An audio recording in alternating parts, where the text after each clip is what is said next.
Kidney patient का मतलब कि उनका बीपी बहुत हाई है, बहुत हाई मतलब 200/100 दवाई से भी कंट्रोल नहीं हो रहा, नंबर 1। बॉडी में स्वेलिंग है, सूजन है, नंबर 2।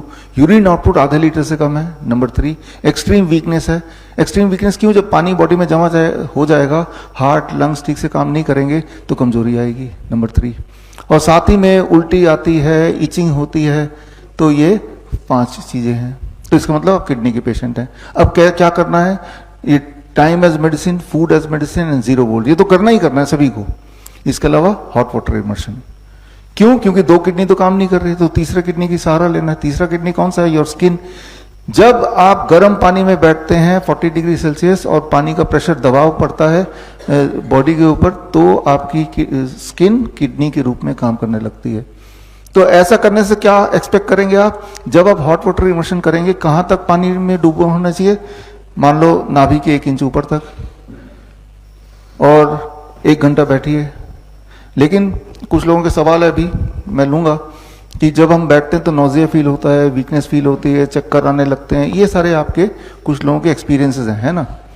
ये सभी को आएंगे, अधिकतर लोगों को। हेल्दी से हेल्दी इंसान भी जब पहली बार बैठेगा हॉट वाटर इमर्शन में, कुछ देर बाद उसको नोजिया फील होगा, ब्रेथलेसनेस फील होगी, है ना? क्योंकि जब आप हॉट वाटर इमर्शन में बैठ रहे हैं तो आपका ब्लड सर्कुलेशन काफी तेजी से बढ़ेगा, आपका हार्ट बीट, आपका पल्स रेट बढ़ेगा।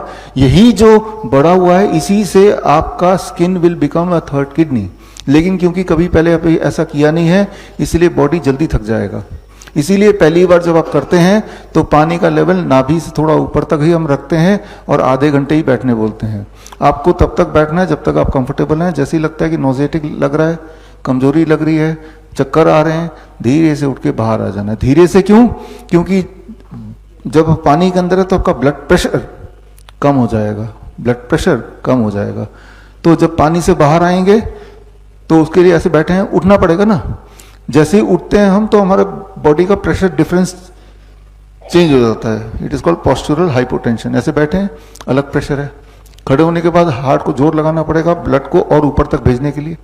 हार्ट तो अभी यहां था, यहां आ गया। ये जो डिफरेंस है, तो इसमें हो सकता है कि लड़खड़ा जाएं, आप गिर जाएं। तो सोच समझ के धीरे धीरे पकड़ के फिर बैठ के निकल के सहारे से बाहर जाके बैठ जाओ 2-4 मिनट। अब आपकी बॉडी की रिदम बाहर के हिसाब से हो गई, आउटसाइड एनवायरमेंट, पानी के इनसाइड एनवायरमेंट से आउटसाइड एनवायरमेंट। अगले दिन जब आप करेंगे तो आप देखेंगे कि आधे घंटे की जगह 40 मिनट तक आप सस्टेन कर पा रहे हैं। उसके अगले दिन देखेंगे कि और ज्यादा सस्टेन कर पा रहे हैं।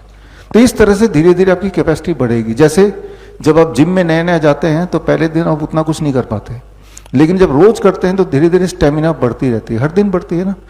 तो आपको क्या करना है? आपके सवाल का जवाब है हॉट वाटर इमर्शन।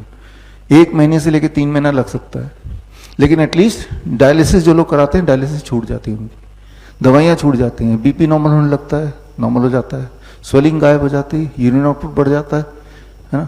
और ये तीनों चीज होने का मतलब वीकनेस भी चली जाएगी, इचिंग चली जाएगी, वॉमिटिंग चली जाएगी। इचिंग क्यों होती है? जो चीजें पेशाब के रास्ते जाना चाहिए वो तो जा नहीं पा रहा है, तो स्किन के रास्ते बाहर निकलती है। तो ज्यादा निकलेगा टॉक्सिक स्किन के रास्ते, तो स्किन में इचिंग होगी फिर, है ना। तो किडनी के पेशेंट को अलग से क्या करना है?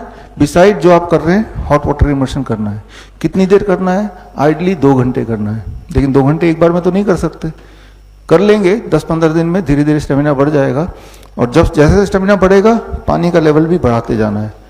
इतने पानी में बड़ी तेजी से काम करता है, लेकिन इतने पानी में पहले दिन बैठेंगे तो आप उतनी देर बैठ नहीं पाएंगे, है ना, क्योंकि पानी का दबाव इतना होता है कि आपको अनकंफर्टेबल लगेगा, है ना। तो इस तरह से करना है आपको। बड़ी से बड़ी बीमारी का आसान से आसान इलाज घर बैठे ही हो सकता है। अधिक जानकारी के लिए कांटेक्ट करें नियरेस्ट डॉक्टर BRC clinic@home।